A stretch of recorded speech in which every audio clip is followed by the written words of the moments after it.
Hyderabad IT కారిడార్లో bike రేసింగ్లకు అడ్డాగా మారింది. రాత్రి వందలాది మంది బైకర్లు ప్రమాదకర స్టంట్స్ చేస్తూ రోడ్లపైన హల్చల్ చేస్తున్నారు. కొందరు ఆటో వాలాలు కూడా పాల్గొంటున్నారు.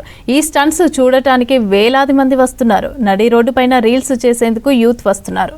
యువతులను పోకిరీలు వేధించడంతో శాంతి భద్రతల మధ్య సమస్యగా మారింది. ఇక ఐటీ కారిడార్లో స్పెషల్ డ్రైవ్ చేస్తామని అంటున్న కూకట్పల్లి జోన్ డీసీపీ రితిరాజ్తో అనిల్ ఫేస్ టు ఫేస్. నగరంలో రోజుకు పెరుగుతున్నటువంటి బైక్ స్టంటర్స్ ఎవరైతే రేసింగ్ చేస్తున్నారో వారిపైన చట్టపరమైన చర్యలు తీసుకుంటామంటున్నారు. ఇక ఇప్పటికే సైబరాబాద్ లిమిట్స్లో కూడా పోలీసులు ప్రత్యేకంగా డ్రైవ్ నిర్వహిస్తున్నారు. ఐటీ కారిడార్లో కూడా ఎక్కువగా ఈ నియమ నిబంధనలు అతిక్రమించి మోటార్ వెహికల్ నిబంధనలు కూడా అతిక్రమించి రోజు అర్ధరాత్రి పూట కూడా అటు కార్లలో బైక్స్ పైన ఇష్టానుసారంగా రేసింగ్లు స్టంట్స్ చేస్తూ రీల్స్ లైక్లు కోసమే ఇన్స్టాగ్రామ్లలో అటు సోషల్ మీడియాలో పెడుతూ చలమణ అవుతున్నారు. సో వీరిపైన ఎట్లాంటి తనిఖీలు చేస్తున్నారు, ఎట్లాంటి స్పెషల్ డ్రైవ్ చేస్తున్నారు, వారిపైన ఎట్లాంటి చర్యలు ఉంటాయి. మనతో పాటు Kukatpally zone DCP Ritiraj madam ఉన్నారు, వారిని అడిగి తెలుసుకుందాం. మేడం, ఎట్లాంటి చర్యలు ఉంటాయి ఈ బైక్ స్టంటర్స్ పైన? ఎక్కువగా ఐటీ కారిడార్లో మీ పరిధిలో ఎట్లాంటి డ్రైవ్ చేపడుతున్నారు వారిపైన నిఘా? ఇది లాస్ట్ వీక్ కూడా ఫ్రైడే అండ్ సాటర్డే మేము స్పెషల్ డ్రైవ్స్ పెట్టాము.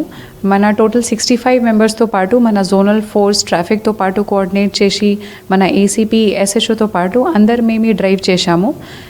టోటల్ 65 మెంబర్స్ మేము 4-5 కట్ ఆఫ్ పాయింట్స్ పెట్టి అన్నీ ఎవరెవరు స్టంట్ చేసేస్తాడు లేకపోతే డ్రంక్ డ్రైవింగ్ లాగా చేసేస్తాడు అందరికీ మేము పట్టుకున్నాము. అండ్ వాళ్ళకి పట్టుకునే తర్వాత చర్యల ప్రకారంగా ఎలా మన చట్టం ఎలా ఉంది, సీజర్ చేయాలి. బికాజ్ అది ఒక ఒఫెన్స్ ఉంటుంది.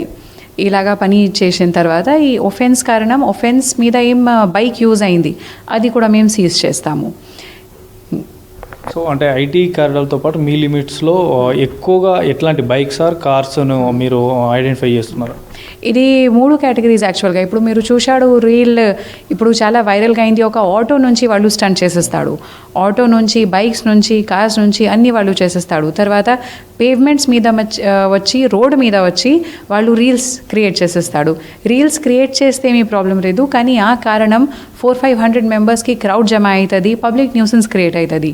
దీని కారణం అది కూడా మేము చూస్తాము. మన నాకాబందీకి టైం అది కూడా ఏం జరగడం లేదు. సో ఇప్పటి వరకు ఏమైనా వారిపైన ఫైల్ చేశారా? కేసు ఫైల్ సంబంధించి చేశారా? ఎక్కువగా యంగ్స్టర్స్ ఉన్నారా? ఏ ఏజ్ వారు ఎక్కువగా చేస్తున్నారు ఇట్లాంటి? చాలామంది వాళ్ళు యంగ్స్టర్స్ ఉన్నారు. అందరు ఇప్పుడు రీసెంట్గా జాయిన్ చేసిన జాబ్స్ వాళ్ళు అందరు మ్యాక్సిమం 18 పైన ఉన్నారు. అందరు మేజర్స్ ఉన్నారు. కానీ రీసెంట్గా వాళ్ళకి బైక్స్ వచ్చింది, రీసెంట్గా కార్ వచ్చింది. ఆ ఎక్సైట్మెంట్లో పియర్ ప్రెషర్లో వాళ్ళు ఇలాగా బిహేవ్ చేసేస్తాడు. మేము కేసెస్ ఇప్పుడు లాస్ట్ వీక్ చేసినప్పుడు కూడా 2 ఆటోస్ మీద కేసు చేశాము. తర్వాత 6 to 7 బైక్స్ మీద మేము ఆల్రెడీ కేసు పెట్టాము. అండ్ ఇంకా వాళ్ళు ఎలా చేస్తాడు, ఇంకా ఇది ప్రతిరోజు మేము రెగ్యులర్గా చేస్తాము. కానీ ఫ్రైడే సాటర్డే ఎక్కువగా ఎందుకు మేము ఎక్కువగా ఫోకస్ చేస్తాము, బికాజ్ 1 o'clock వరకు ఎస్టాబ్లిష్మెంట్స్కి పర్మిషన్ ఉంటుంది. ఈ 1 o'clock క్లబ్స్, పబ్స్, రెస్టారెంట్స్ అన్నీ బంద్ అయిపోయిన తర్వాత అన్ని క్రౌడ్ వాళ్ళు బయటికి వస్తాడు. చాలా డ్రంక్ డ్రైవింగ్ జరుగుతూ ఉంది. ఆ ఆల్కహాల్ లిక్కర్ తాగిన తర్వాత వాళ్ళు చాలా స్టంట్స్ కూడా చేసేస్తాడు. అందుకే దీనికి కంట్రోల్ చేయడానికి ఫ్రైడే సాటర్డే మేము 11 నుంచి 2 వరకు ఇది గట్టిగా ప్రయత్నం చేస్తాము. సో అంటే ఎక్కువగా నెంబర్ ప్లేట్స్కి సంబంధించి కూడా ఎట్లా ఐడెంటిఫై చేస్తున్నారు? ఎందుకంటే కొన్ని ఫేక్ నెంబర్ ప్లేట్స్ పెట్టి కూడా ఇట్లాంటి స్టంట్స్ చేస్తున్నారు, కొన్ని వితౌట్ నెంబర్ ప్లేట్స్ కూడా స్టంట్ చేస్తున్నారు. సో అట్లాంటి బైక్స్ని మీరు ఏం చేస్తున్నారు దొరకబట్టిన తర్వాత? ఇప్పటి వరకు చూసినప్పుడు మేము ప్రతి బండిది వెహికల్ నెంబర్ చెక్ చేసేస్తాము మన ఈ చలాన్ ప్లాట్ఫామ్లో. ఇప్పటి వరకు దొంగతనం చేసిన వెహికల్ మనకి ఈ నాకబందీ చేసినప్పుడు మనకు దొరకలేదు, కానీ వితౌట్ నెంబర్ ప్లేట్స్ చాలా దొరుకుతుంది. అది దీనికి చట్టం ప్రకారంగా మేము ప్రొసీడ్ చేస్తాము. సో మొత్తానికి అయితే ఈ యొక్క సైబరాబాద్ లిమిట్స్లో మాత్రం ఖచ్చితంగా ఇటు ఆటో తర్వాత కారు బైక్స్ పైన స్టంట్ చేసే వారిపైన చట్టపరంగా చర్యలు తీసుకుంటాం. ఇక వీకెండ్లో మాత్రం ఖచ్చితంగా వారిపైన స్పెషల్ ఫోకస్ పెడతామంటూ కూడా డీసీపీ రితిరాజ్ మేడం చెప్తున్నారు. వీడియో జర్నలిస్ట్ అనిల్తో, అనిల్ V6 న్యూస్, హైదరాబాద్.